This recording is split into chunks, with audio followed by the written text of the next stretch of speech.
ಸಾವಿರ ಕನಸು ಇದೆ. ಮನಸೊಳಗೆ ಪ್ರತಿ ಮನಸೊಳಗೆ ಆಹ ನಿರ್ಮಲ ಪ್ರೇಮವಿದೆ.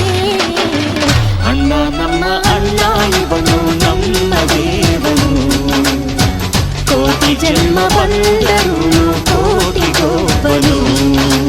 ತಿಂಗಳ ಬೆಳಕಿನ ಅಂಗಳದಲ್ಲಿ ಅರಳಿದೆ ಪ್ರೀತಿಯ ಸಂಚಾರ.